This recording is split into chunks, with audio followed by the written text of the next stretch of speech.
Thanks very much for watching On Point. Financial stocks recovered sharply in the early hours of today's session after plunging in value at the market close yesterday. They fell by close to 7%, gaining ground and registering gains of around 1.9% by mid-morning. South African bond yields experienced a sharp rise, with the 10-year government bond yield rising as high as 11% during yesterday's session, but has since come down to below 11% today. The reaction on these markets stemmed from uncertainty around the future of President Cyril Ramphosa. So how can we expect the current uncertainty and whatever eventuality to impact on the local economy? I'm joined by Professor Jannie Rossouw. He's from the Wits Business School and he joins us now. Thank you very much, Professor, for joining us. So the market reaction was quite stark yesterday, but things appear to have calmed down, although the uncertainty, the original uncertainty, remains. Good afternoon, Nompun. Good afternoon to the viewers.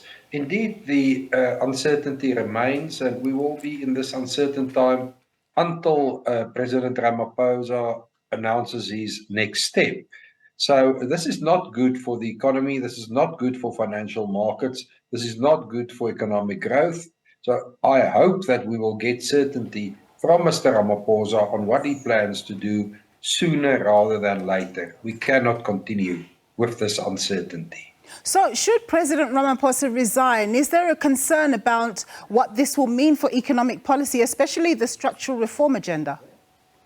Yes, indeed, there's a concern about economic developments. Should Mr. Ramaphosa resign? Because we understand his Professor Rossouw, let me just disturb you for one moment. Please stay where you are. On the left-hand screen of your television set, you will see visuals. Now, I've got a full picture there. The president is arriving. I'm not quite sure where that is, but the president, Paul Mashatile is at site. We've got these visuals and we're just basically monitoring the screens ahead of the president also joining in that special ANC NEC meeting, and we'll keep you abreast of that. So we continue with Professor Rossouw. Pardon me, Professor. Do continue your trail of thought where you were. Yeah, indeed.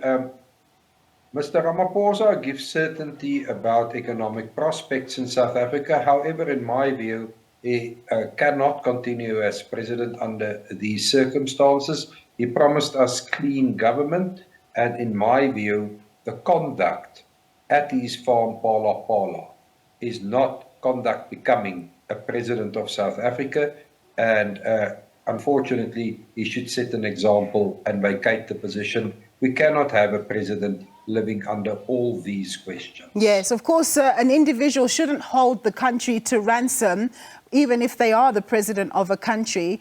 But what are your thoughts about who might replace him in the ANC, should indeed he resign? And, are you concerned about the caliber of leadership that we may be able to get out of the ANC? I'm very concerned about the caliber of the leadership. I've before said that the ANC is a gang of robbers masquerading under the banner of a political party. So the ANC has very few good quality leaders. If you ask me at this point in time who I would prefer as a leader for South Africa, it would be Mr. Kgalema Motlanthe to lead a government of national unity. In the midst of this crisis, South Africa needs a government of national unity with multi-party representation at cabinet level to move the country forward. Yeah. So we know. I call that a government of national healing. So, Professor, we know that where there's uncertainty, there's going to be volatility from a market's perspective. But how do you think we're currently being viewed right now by the rest of the world? Of course, we heavily rely on foreign investment in the country. Well, the rest of the world is probably reacting in shock, thinking that this can really happen in a country regarding itself as a modern democracy, that the president can be charged on hiding cash or cash being hidden in a couch in his private residence at his farm.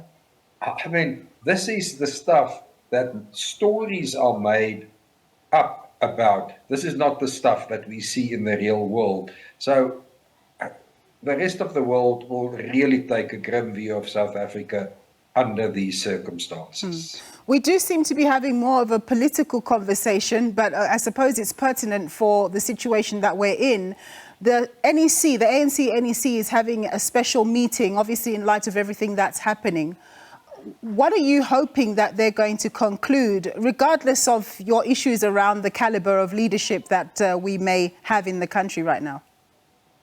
If I can just say, as we're speaking, I'm just watching all the vehicles arriving at the ANC NEC meeting.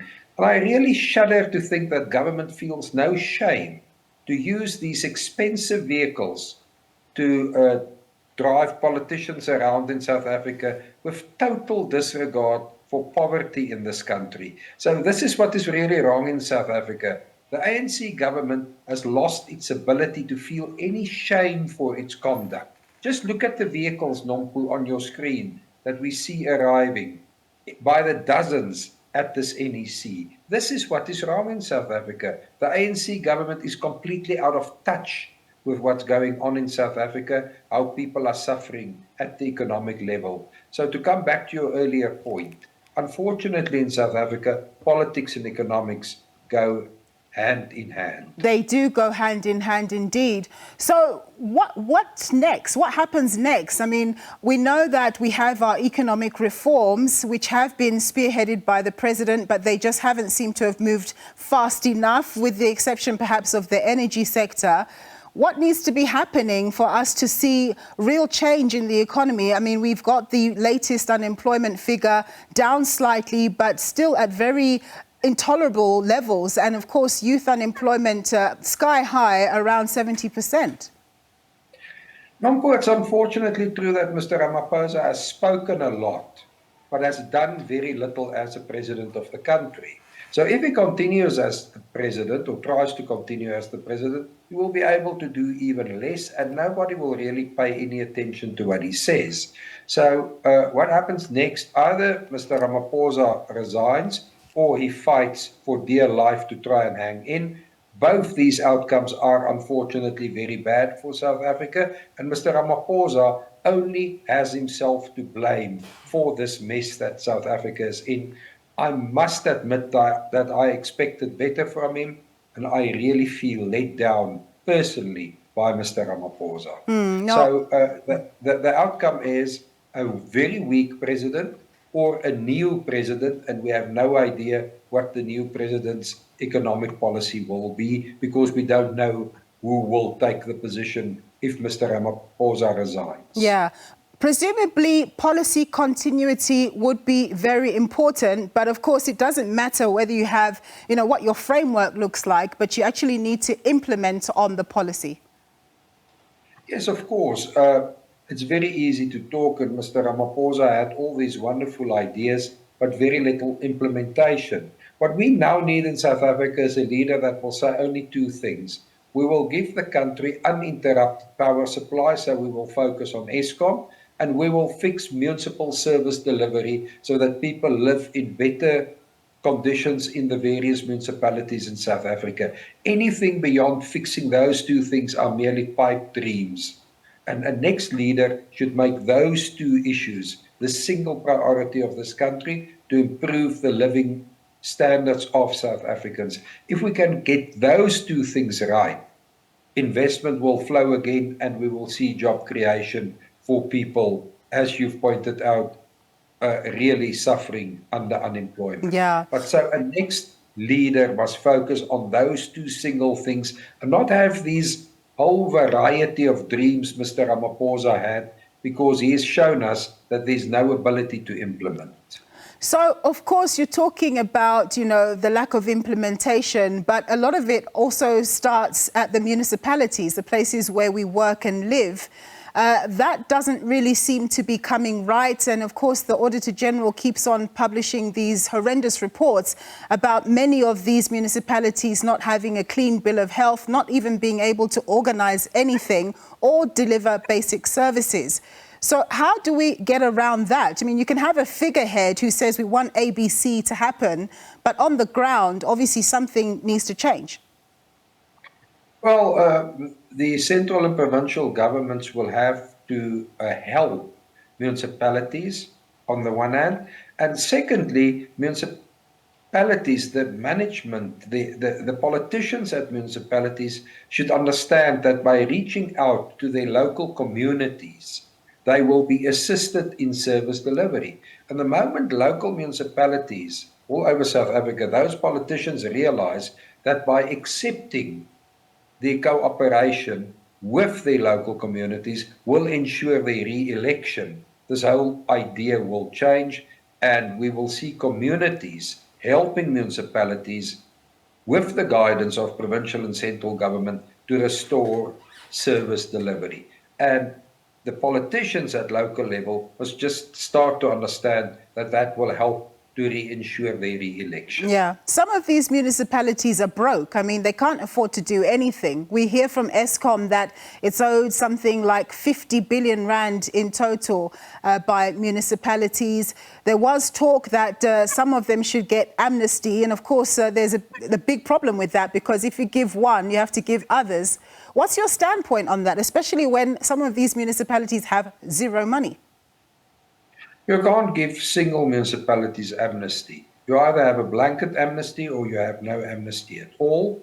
But the answer, of course, is that you have to scrutinize the expenditure of the municipalities much more closely. Some of these municipalities do not have money to pay Eskom, but they have money to buy new vehicles for their municipal executives, which I regard as shocking behavior. So it will be necessary to reprioritize the expenditure of each municipality in South Africa to make sure that the municipalities can operate within their available budgets. So let's talk about monetary policy. You're a bit of a guru at that, having worked at the Reserve Bank for a number of years. There's always this debate that goes on that the Reserve Bank is not very supportive of the economy because they're increasing interest rates. And of course, their argument is that they need to deal with inflation. Otherwise, that's going to be a bigger problem in the long run for ordinary South Africans. What's your standpoint on this? And do you think that going forward, the Reserve Bank should actually slow down on interest rate hikes because the economy is in a bad shape and consumers are struggling? The Reserve Bank should first and foremost focus on inflation, and if inflation accelerates or inflation expectations accelerate, the Reserve Bank should go for higher interest rates to contain that acceleration. We've seen what happened in some developed economies like the US and the UK recently, where the central bank fall behind the curve in containing inflation. So our Reserve Bank is ahead of the curve in containing inflation. I am 100% against inflation. Personally, I believe inflation is ungood. And in my view, the Reserve Bank should focus on containing inflation because inflation results in a lot of hardship for South Africans when prices accelerate, especially for poor people. I should hasten to add, of course, that higher interest rates are not always bad for everybody. People who save and have money in the bank will get the benefit of higher interest rates because they will earn more interest on their hard-earned saving. So we should always remember that there are two sides to any interest rate debate. Indeed. For the benefit of the viewers, we've got the visuals there of various ANC members. We've just seen Thabo Mbeki head into the building there for the ANC NEC special meeting. And of course, if we recall, not that long ago, former President Thabo Mbeki did ask his colleagues, what are we going to do should President Ramaphosa actually be found to be wanting in terms of this Phala Phala case, if he's found to have to answer a case around this issue. And people laughed about it because it seemed as though it's not an option that was considered. But now the reality is that they're all now meeting to discuss the fallout of this decision by the independent panel that indeed President Ramaphosa has a case to answer. And they're having this special meeting to discuss this very issue. And I'm in conversation with Professor Jannie Rossouw, who's kindly speaking to us about the economic impact of the Phala Phala saga. But beyond that, obviously, if President Ramaphosa does stand down and a new leader comes forward, the big issue is economic policy and actually driving it through and implementing it for the betterment of South Africans. Professor Rossouw, thank you very much for staying with us. So, of course, we don't know what's going to be decided. We don't know when we're going to have the family meeting with President Ramaphosa. And in a way, this is a distraction for the country because people are faced with real issues of, unemployment, poverty, and many other difficulties. Working poor, people who are earning a wage but just don't have enough to survive, and so on and so forth. There are many challenges that we have.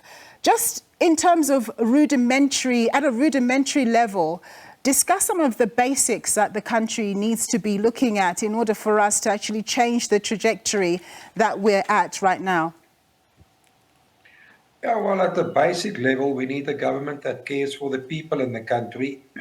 And as I've pointed out a few minutes ago, judging from the vehicles we see arriving at the NEC meeting of the ANC leadership really does not care for poor people. They buy all these expensive vehicles, and that money can be used to help alleviate poverty in South Africa. So what we need is a caring government, a government that's seen to be caring for South Africans, and a government that really makes an effort to take the country forward. And as I've said, the two basic things that must happen is Eskom and municipalities. But unfortunately, we are going to have a lot of economic and political uncertainty in weeks to come. This will probably take us into 2023. By then, the country is going to go into election mode for the 2024 general elections. Personally, I don't expect an earlier general election, despite the fact that the Democratic Alliance asked for one. But until the general election of 2024, we're going to have a lot of political and economic uncertainty. So do you think, Professor, let's move forward to 2024, whoever does take over from President Ramaphosa, should he resign, they have a very short window to prove themselves and turn things around. And of course, we know the ANC government has been in power for nearly 30 years, has done a lot of good, but then has also fallen short in a number of areas as well. Do you think it's going to be a game changer, the 2024 election, in terms of the kind of government that we have, maybe a new political party, a coalition, and ultimately different economic policies that are also effectively implemented? Nonko, I must start by saying I can only hope that we will have different economic policies because the current policies clearly do not work. We've been caught in this low economic growth rate of around 1% per annum for the last decade. Our population growth rate is higher than that. So on a per capita basis, we are all getting poorer. So there's no doubt in my mind that the current economic policies of the ANC simply do not deliver the desired results, namely eradication of poverty. So I can only hope for a new set of policies that will usher in a higher economic growth rate after 2024. My personal expectation is some form of coalition government after 2024. We know from the experience in our metropolitan municipalities that some of these coalition governments are very unstable, and therefore, in my view, the only way forward, as I've said just now, is a government of national unity. However, we have to prepare ourselves for different political dispensation after 2024, if they're not at national level, at least at provincial level. Professor Jannie Rossouw, thank you so much for your time.